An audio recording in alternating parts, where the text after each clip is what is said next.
Good morning. It's everybody, Mtg County.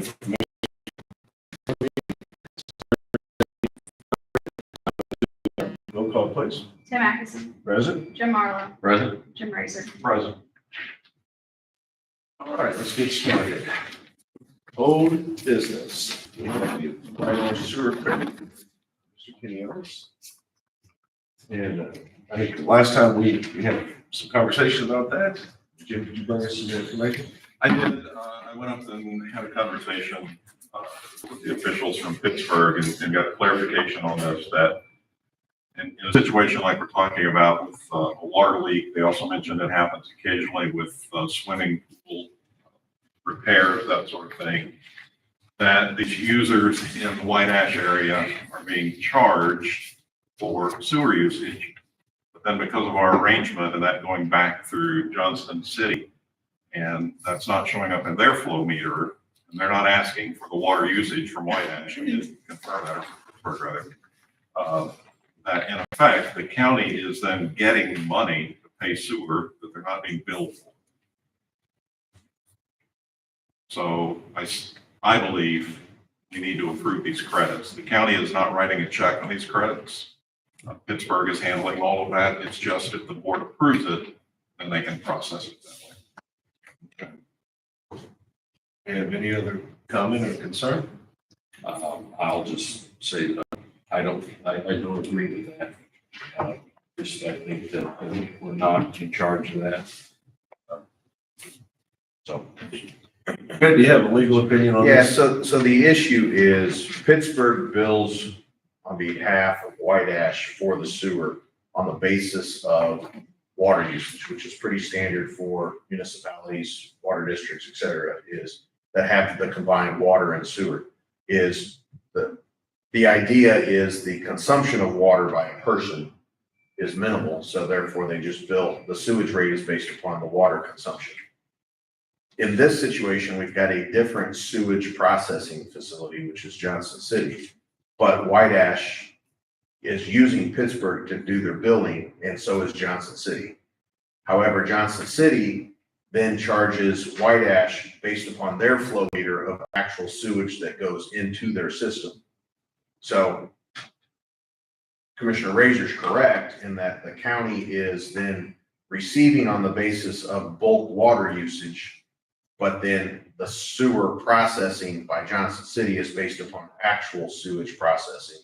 So therefore, swimming pools, water leaks, et cetera, truly, even somebody watering their lawn technically doesn't have the sewage consumption or sewage usage that White Ash has been charging them through Pittsburgh. It's just a situation we need to get out of at some point in time, in all honesty. Yes, I agree. Being the in-between, I mean, we're kind of the holder of funds for White Ash, but we're not taking over White Ash. We're not the custodian of one. Right. So I think the credit is proper. And we looked into whether or not Johnson City needed to issue the credit, and the problem that we had is Johnson City didn't charge them for it. Yeah. So the credit would actually come through Pittsburgh. Right. And Pittsburgh paid those funds over to us. So if we can do it via a credit system with Pittsburgh, as opposed to a check writing, if that's where. And Pittsburgh won't issue the credit without the board approving it. Without indicating that we are in agreement that there's not additional sewage owed. How can we agree to that? We have no part of that sewer system. We're the holder of the funds. I mean, basically, Pittsburgh is asking for a return of funds so that they can give the credit to the customer. Because they paid the full funds to us. They charge the water. Pittsburgh charges for the water And sewer. And the sewer. And they send us the money that's left over after they pay the, right, after they buy the water? They Is that how- separate the payment. Right. They give us the sewer portion. But the money And then comes to. we take it and then send it to Johnson City. Correct. And our issue is we received, say it's $200. We received $200 for customer A for sewer. but Johnson City only charged us $20 because they didn't show the flow from that customer going through their system. So that's where the $180 that we've received from that customer, we've got to figure out where we need to put it. And the customer has requested a credit for it because they used the sewer for that extra $180. I will say this, now, we had done that in the past. Right. But then we switched and we've had a number of people asking for requests from Pittsburgh. And, my conversation with Red at the time, to that we don't own it, why are we issuing this credit? Now, that was back then. And we're not issuing a credit to the customer. Right. We're giving the funds back to So my point being that we've had some customers where we've not done this. So unless you want to go back and find out who those customers were, I'm not in agreement with giving this guy credit. That's where I stand.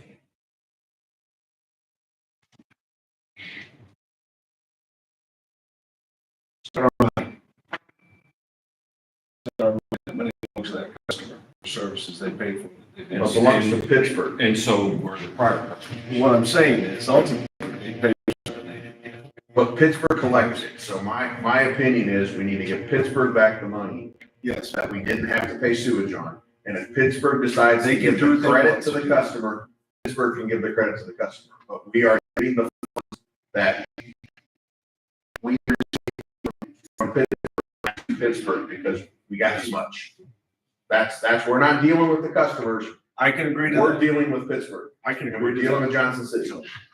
I can agree giving that money back to Pittsburgh. It's not our money. None of it's our money. Well,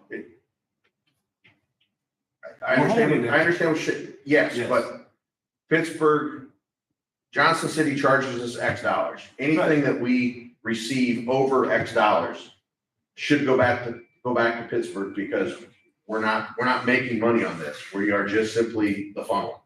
Right. So, and that's, I agree, Jim, we should not give credits to customers because we're not dealing with the customers. We don't bill the customers.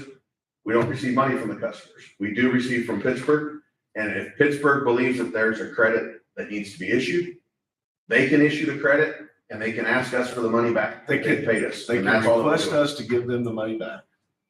But the only way I'm gonna agree to that is if we go contingent that we find out the other customers that we did not and give them their money back as well. Yeah, it's not, Do you agree with that? They should have record of that. But if Pittsburgh sends a request to the county that says, we found out that there's 5 other customers that were overcharged, we need that money back. The county can again give Pittsburgh back the money and Pittsburgh can give back the credit, but it's. Pittsburgh can make a request of us to give the money. I would propose this then, that we table this until we get a hold of Pittsburgh. Let them do the research, find out who, and then bring this back with everybody that we didn't give the credit on. And then we will. Because it's no different for those of you. I don't want to table it, which will end up killing it technically, but I'm okay to skip it for another meeting. And I will once again talk to Pittsburgh and see if I can get you that list. That's fair enough. How about we devise a new way of doing having Pittsburgh some form of request? Or something, where they're requesting that money from us. I think that's what Fred was talking about. So can we agree that we can do that? Yeah, Have Pittsburgh make a formal request, right. and then we can send them the money back. To me, that's the only way to do it, is for them to check their records. Now, I will say this, it's probably only a handful, like what you're talking about, of people that either fill the pool or have a leak, you know. I know in the past, anytime this has come up, it's been a slam dunk, we've just done it. That was until the last time. Brett posed a question to me, why are we doing this? Yeah. We don't have a relationship with the customers. But we don't. That's my That's issue, it. is we, So this is why I would like to see us get with whoever and let's get a meeting set up with either White Ash residents or Johnson City, whatever. If Johnson City doesn't want to take it over, I would like to be at that meeting to talk to Johnson City, but if they don't take it over, then the only recourse is for the residents of White Ash to form a sewer district and form their own border. They could then, I assume they could levy, on the county levies from the residents of White Ash to take care of their sewer system.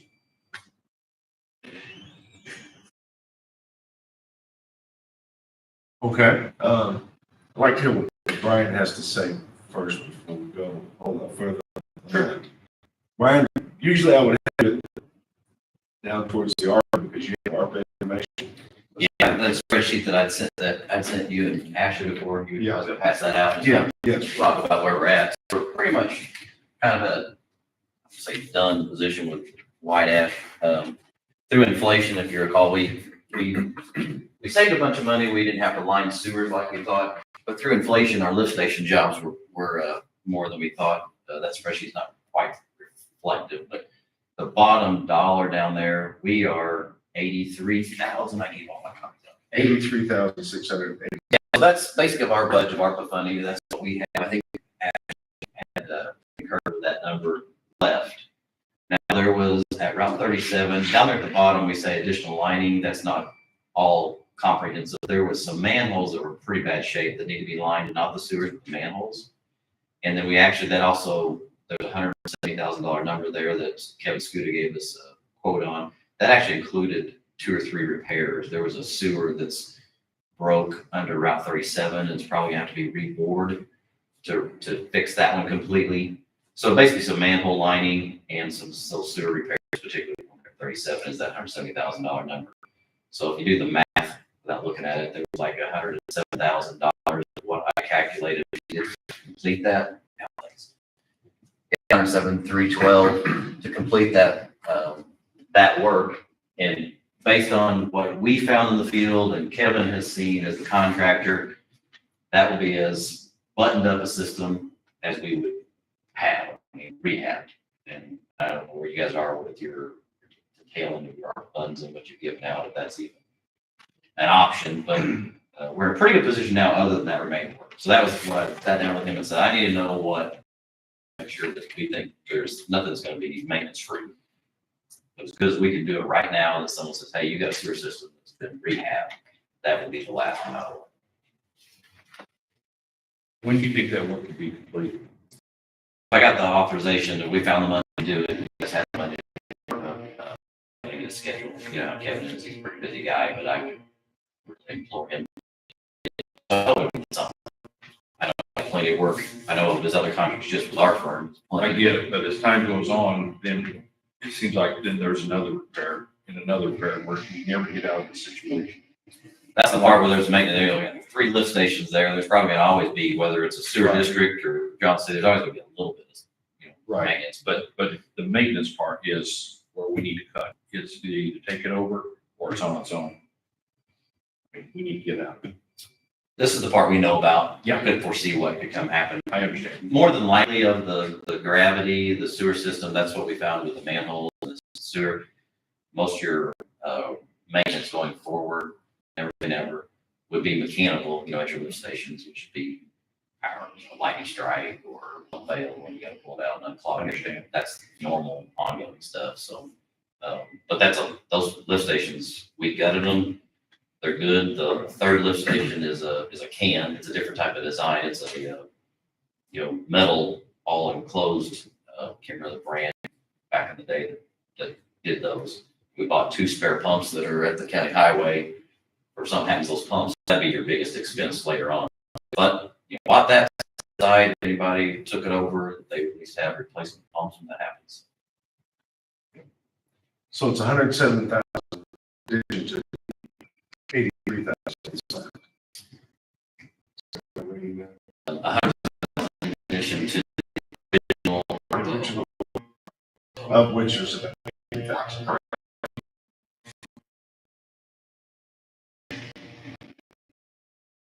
The money pit up there. That's what I'm saying. Either put a time limit on there or exhaust the funds and that's it. Yeah. I'm saying, otherwise this is going to go on forever. We're never going to get the end of this. You're never going to get into it. Right. And but one of the things reason exhausted when we took over their assets. Yeah. I think we exhausted everything. I'm pretty sure. I have checked with Ashley. But at the time, back in 2014, we said absolutely not utilize any other county funds to take care of it. It was not the rest of the county's fault. They decided to dissolve. So the funds we're using are federal funds. So I said, whenever those are exhausted, we're going to be giving additional. Yeah, I'm not exactly sure where we stand. Yeah, I don't know either. I know there's 107,000, at least 107,000 left. I don't know that's where we'll spend the money. I'm ready to be done. So I think before we agree to do this, we probably have to meet with Johnson City. I think so. And if Johnson City doesn't want to take it over, then we have a meeting with the people. But I don't know how that will look, what it will take to have something official there. Because I don't know, if we just walk away from this. The village manager decided to do it. But it's on them. You just stepped in to being a good neighbor. Yeah. Help facilitate this. And once again, being a good neighbor has turned into be, a disaster for us. Not so much a disaster, but an ongoing issue, I should say. Yeah, and one way to look at it, there's guys trying to think that a couple options, get out the engineering hat is that we know these issues, we do this, or if you have the funds, do this work, and then have a walkthrough with it, meeting, and I'd say, walkthrough with it, with Johnson City be your first option.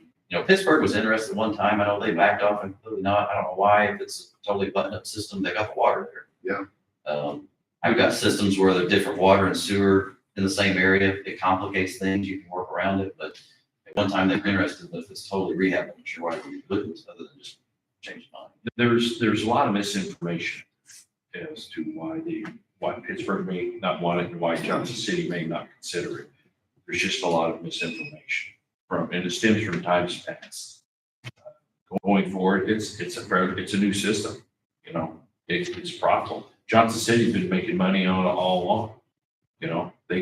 Why couldn't they adjust whatever? I don't think we've ever, we did one, but they just need to adjust their fees to accommodate anything, to accommodate another employee. If it takes another employee to maintain this and work that into their bill system. Pittsburgh's still profitable. Pittsburgh's not connected. Are they connected to the sewer system? Just water. No, just water. So, So like Red said, most municipalities, every district, usually you read a water meter and you assume that all goes to sewer, they bill off the water, so that's why Pittsburgh was the obvious one to do billing. maybe if they said Pittsburgh didn't want the sewer, right, I'm saying, are they even close to being connected? Is there Not a pretty pretty. large Pittsburgh expense would to- basically step into the shoes of where the county's been at, is they would charge their customers, Johnson City then charges them. It's very similar to El Prado and Jowl process, or It just Elko takes us process. out of what puts Pittsburgh. Correct. The issue though is that there's no one to maintain it. They don't want to maintain it. Even though they do have a sewer system out there. I'm sure they got good. You think that will again? Most towns their size have that. See, years ago, when they were interested, we do Johnson City's work. The mayor, Mr. Violet, he came to a Johnson City meeting and we did an audit for Johnson City and for Pittsburgh of the rates and showed kind of a bulk rate, what Johnson City ought to charge. Don't quote me on how I say that, but kind of an audit of that for Johnson City. And he was wanting some assurance that, okay, yeah, double my bulk rate. So at the time, Pittsburgh's idea was that we were only going to try to connect it to our system. Keep paying Johnson City, let's have a gentleman's agreement that will pay a reasonable rate of what it takes you to process the sewage. So again, that's all kind of, I guess, out the window if they had a total change. But like I said, the other option was to get that buttoned up and then have the walkthrough, or we could have a walkthrough discussion now before you spend the money. Always comes down to something, I don't know about your funds, where your priority are at. But, I think the priorities have not been spending. I think that was it. We've been battling this for 10 years. But if 107 is gonna get Johnson City to take it over, then that's a different conversation. Consideration. I agree. I agree. What's the EPA's view on this? As far as, Don't shut it off. well, I mean, what's the view that they consider you guys the operator? No.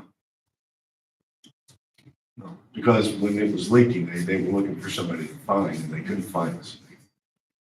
We're just. So we if just you handle guys it. walk away from it, If we walk away, we have no idea who would take it. That's why I'm saying we need to get this meeting done and now.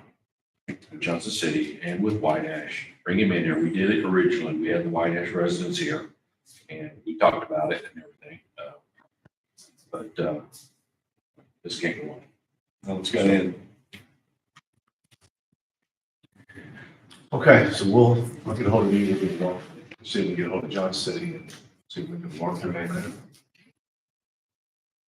The other one here, this isn't like that, but I had the information, so I had sent it to him, was Freemansburg. Yeah. It's, we're, based on where the engineering comes in, we may be at a wash there for them too, so, we did the lift station work, figured out a way to save them some money on that, but then the tank came in a little bit higher. So the tank is gonna start June or July. Hopefully in 60 days, most of that's done, so probably in the fall, we'll be turning in the bulk of the bills. Yeah. So that's pretty good. Now, they've got some other needs in their stuff, but I told them, I said, well, you get kind of exhausted with this Yeah, money, so, There's no more funds coming. yeah, we've got some other avenues we're trying to work with, them on getting some funds, but we're in pretty good shape there. I thought the money had to be spent by July of 25. No, it has to be spent by December 26th. Okay. You should have most of that. We had to have it, We have to have it dispersed by the December of this year. got allocated by December 31st, 24. Yeah. Allocated, okay, well, yeah, we'll have it spent. Yeah, Most of it. by We'll probably have it this spent by year. then. Yeah, They're gonna be $7,500 short.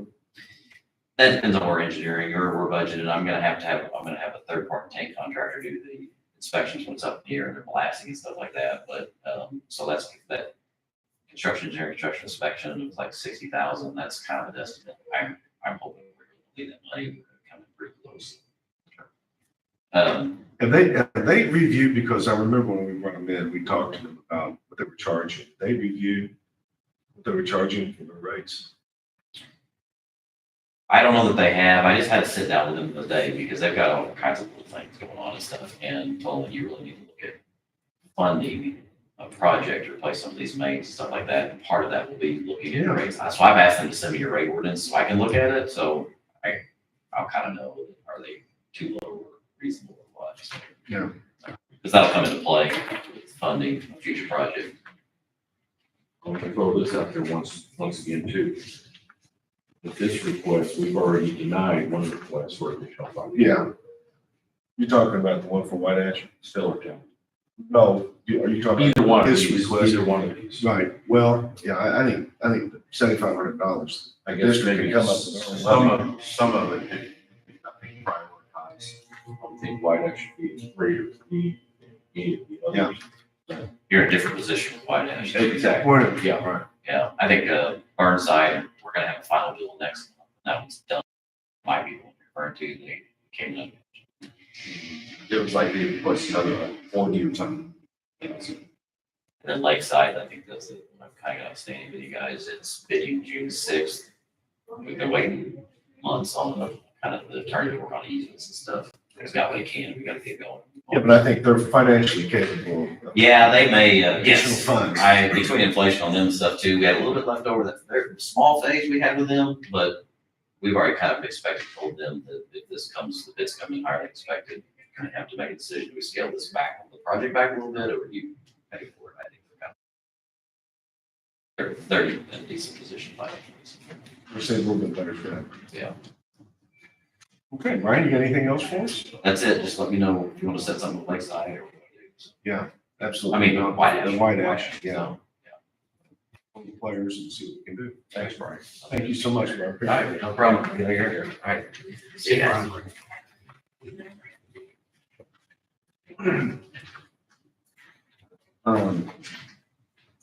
We had just some more old business real quick.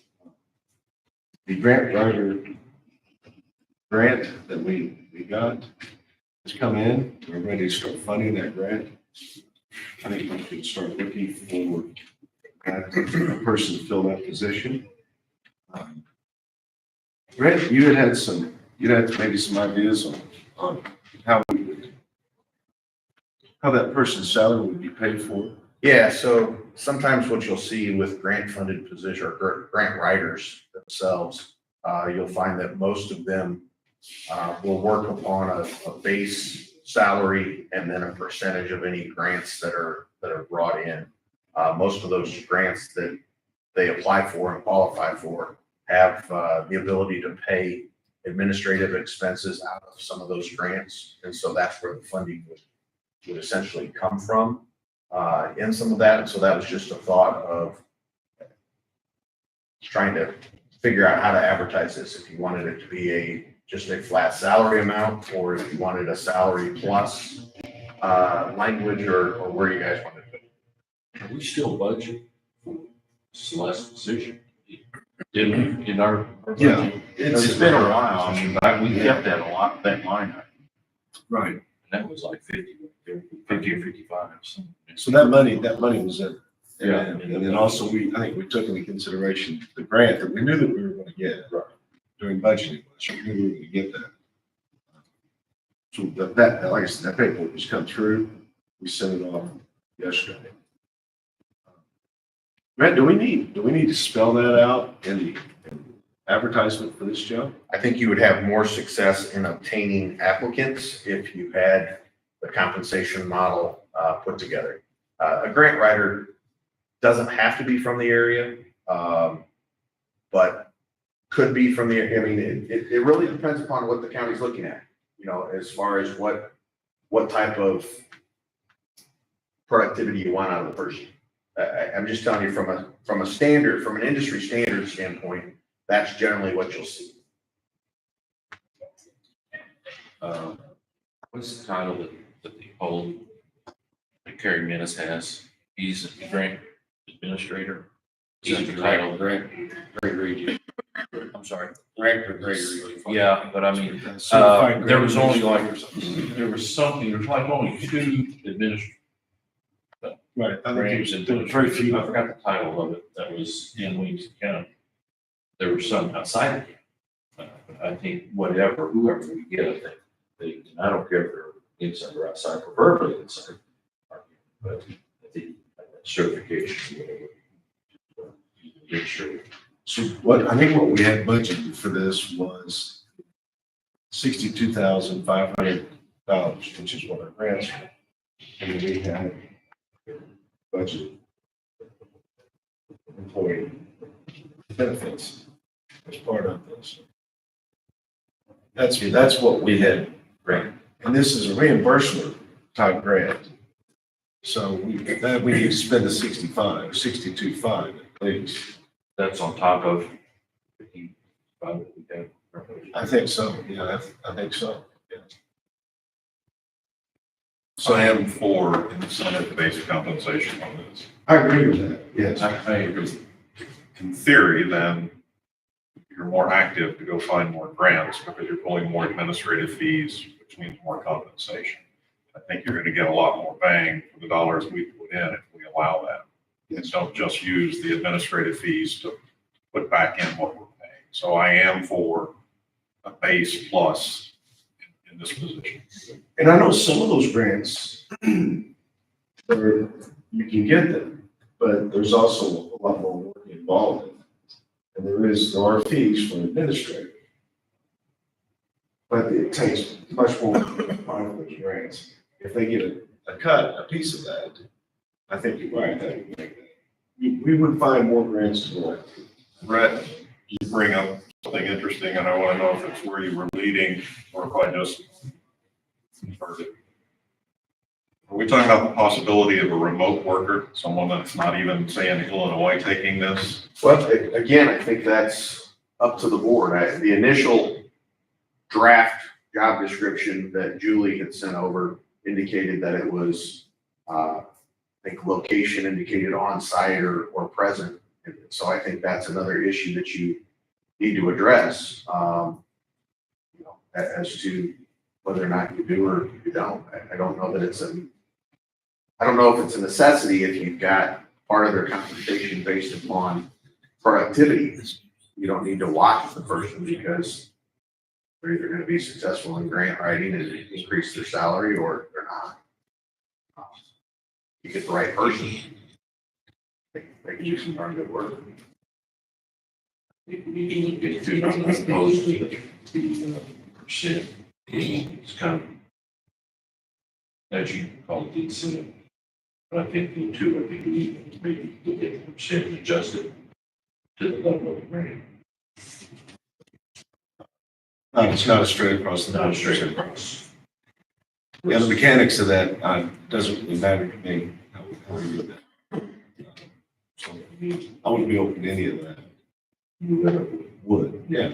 I'm just saying like one, even if we get 1% grant, maybe versus $10,000 versus $100,000. Something like that, you can't pay that same percentage. No, I believe you do a percentage of the administrative costs. You don't even just That's what I'm grant. saying, based on the size of the grant, maybe have a level of certain amounts. Jim, I gotta tell you, I'm not 100% sold on the person having to be here. Well, the idea of remote that I'm kind of debating in my own head right now, and I think we need to give some thought to this. There are folks that are set up in other parts of the country, but that's all they do is sit and write grants for entities all over, and they're incredibly efficient at it. They're very in tune with what is available. We may be looking at someone that lives 2,000 miles from here, be much more productive than someone we would force to be in this building once a week. It's very out of the box thinking. I'm not saying I'm there for it 100%, but I believe we could really open up the pool of applicants. Oh, if we go nationwide, absolutely. And get people that have been doing this for a very long time and are very good at it, and get rid of some of the learning curve we might have to deal with if we mandated that they have to live here in Blakeney County. Brett, have you looked through the grant agreement? I'm not I'll send that to you today. So let's verify that we can actually hire somebody that's not a direct employee. Because this sounds more like a contractor. No, they would be an employee for some reason. That's what I was gonna say, is this a contract employee where you don't have leave time, sick leave, Yeah. all that stuff? Not even personnel costs. Well, again, I think it's new, so you guys It's can new, develop it so- how you want to develop. If you want to I call just want it to make sure a that grant-funded employee, you can do that. And if the grant goes away, then, the employee goes away. I mean, there's so many different ways that you can handle it. It's just a question of, It could be like, say, part of it will be the grant agreement. If it says it has to be an employee, again, we'll meet with whatever it needs to do. we'll work through this and we'll send you guys the advertisement. Take a look at it, make changes. See change how we do that. Sounds good. Okay. The auditor position, I think it's time that we take another look at that. And that's gonna be, we have some resumes in there. Gentlemen, I'd like us to take another look at the resumes. See if we can make some movement on this. If that's possible, maybe within the next few weeks, we can call some people in for some interviews. And lastly, the highway department resumes, the advertisement set tomorrow as the final day for accepting resumes. And I'd like us to look through those and then pick our favorite ones and then start calling in interviews next week. You guys be able to do that?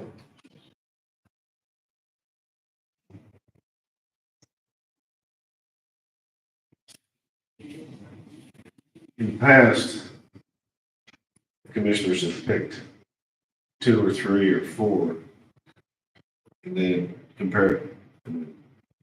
Brought in the ones that have the most exit. Work for you guys?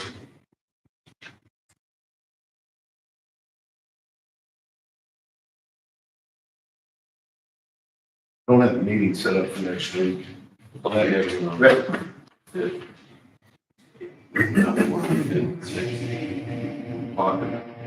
I think we talked about having. As of right now, I don't have a meeting yet. Commissioner Razor's gonna be on, so. It's Friday. And I think I'm gonna be I'll be out of the office also on Friday. Brett, do we need to have a meeting to discuss our choices on that? On the interview, bring in for interview? Is that still, it's personnel? I mean, if you're gonna, three of you are gonna try to, or two or more are gonna discuss, then yes. Well, no, we're not gonna, I don't think we're to discuss other than to choose who the choices are, I guess. I mean, you could send an email, for instance, to Stephanie with your rankings, Yeah, and Stephanie has the directive of take the top three ranked people, and those are the ones that you're calling in. I mean, you could do it that way and avoid your meeting, if that's what you want to do. and then, on the day of interview. Day of interview, we would need to come in, open a meeting, go into closed, and conduct the interviews. So, see if we can plan on having a meeting then Thursday. It's next week. Okay.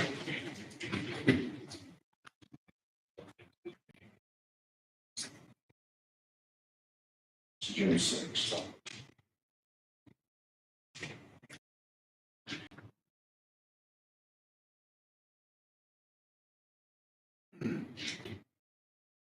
Moving on down, does anybody have business? Okay, moving on down to new business, raffle and poker run application. For the motorcycle riders of Illinois. Ready, did you have an opportunity to go through this? All is appropriate. All right, you guys, anybody have any question or concern about this? Is there a motion to approve? So move. Second. Roll call, please. Tim Atkinson. Yay. Jim Marlowe. Yay. Jim Riker. Yay.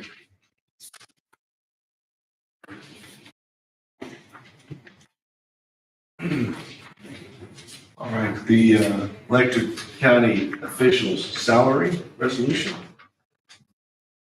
Steady, okay, I hear it is. Something that we do every 2 years, 180 days before the general election, of which county officials are elected. Anybody have any questions, concerns about this?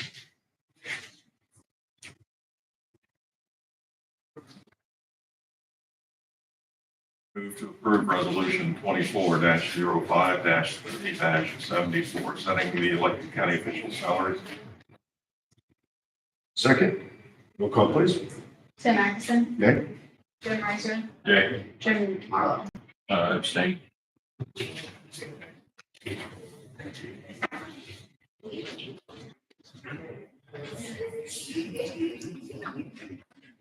Okay. Is there, actually, do you have ARPA today? I've got an ARPA request, and I've got two budgeting questions. Okay. So which one do you like me to start with? Let's do budget. Whenever you guys did the budget, there's a line item to reimburse the special funds for the county clerk, circuit clerk, assessor, and treasurer's funds for the $1.50 increase that was paid. I believe you agreed to reimburse those funds for that increase. I put everything off because I didn't want to be doing this every payroll. So I said after the 13th pay, we would run an analysis, do a report, and then look to do the reimbursement and do one claim for all of them. My question is, are you giving a full reimbursement of the $1.50, or are you giving if the amount was already destined to be 70 cents, are you giving the reimbursement at 80 cents, the difference between what was already originally agreed upon in the prior contracts? I just need some clarification from you so I know what I am to be prepared. Off the top of my head, I don't know. Well, we were looking at the full $1.50. I did too. That is what we kind of said. That's how I was moving forward with it, Yeah. yes. Okay. There's a line item that's for wage adjustments. Yeah, Right. in the commissioner line item, so that's what it'll be coming from, but we'll do the calculation at $1.50 for all of those employees that pay out those funds. And then I'll submit it to each department just for them to make sure that they verify and concur with the amounts, then I'll get it to you guys. So good. Okay. Next thing, I know, I've kept you in the loop about the issue with the 1099s and 1094s to be filed electronically with the IRS. Even though we got the TCC number, we cannot get in there for some reason. It says it's not valid. I've tried multiple times. Mark Bill has tried to set up a vendor account to be able to do that, and he cannot get in there either. So we are well into the deadlines for this stuff. So tax bandits is the name that was brought up. We talked with Kim, that's a vetted company. It's an approved vendor with the IRS. In essence, they'll charge $1.50 for every 1099 and about $2.50 for every 1094 that has to be filed for the employees. Ballpark cost is $1,000 to $1,500, but I guess I'm requesting to allow that to be paid out of contingency and let us move forward with using that company, at least in the interim, until we can try to resolve these issues, and potentially for this year with the IRS of either getting set up with our own individual submission requirements and logins in the portal, or just continue or using this company, for the duration and actually budgeting for it for next year's budget. Is there any issues with that? No, I'm okay with the contingency on a one-time here, we continue to pursue. Yeah, we will. I mean, like I said, either we'll use the third-party vendor and then we'll request that to be put into this budgetary line item, knowing that it will be in there, but it's. You and I had talked about software for your office. Will that software, the new software, would that handle that? I mean, just assume they would. I don't know if you wanted to look at an accounting program, we'd have to see compatibility, but I would assume that those are compatible to, or a vendor approved group. Or if you write an RFP, you can put that in there as one of the requirements, is that it has to be a vendor approved group for both IMRF. Because there's issues with IMRF, there's lots of issues, not on our side, but with IMRF overall about how they've changed their entire portal and their computer system, and it's not working properly. I mean, Julie's, we have paid them for months because they can't generate a proper bill. But if we would want to do that, put a compatible system or service to IMRF as well as, the IRS and any other federally associated Social Security, whatever would be uploaded now. Because everything seems to want to be uploaded in an electronic format. So, You still believe that if we change software, it'd take 15 months or so? at least, I mean, just based off of what the current systems are. You have to go back a minimum 10 years. These entities, government entities and everybody else, they'd probably be converted, so you'd have to get up. So the longer you wait to do an RFP, the longer that time. That's something that we really seriously need to look at. I agree. You will get that as an agenda item the next meeting. At least to discuss the RFP, if nothing else. So. Actually, could you help us do that? Yeah. Then another budgeting item, we're having issues with our accounting server at the moment. So we have a backup one, I believe, which that's just a hardware issue, but I think we're probably gonna have to migrate that stuff over to this other one. Hopefully it holds and works. I think there's, in a capital improvement budget, I think there was a request for a new accounting server. So I talked with the mayor a little bit. There's also some possibilities of virtual servers and some other things that they have thrown around. So I haven't got to that point to discuss that as of yet. But we've had major issues where we've had to reboot that account server times over the last 2 weeks. It's not cooperating with us. Let's get that together. See if we can have something ready by the next meeting.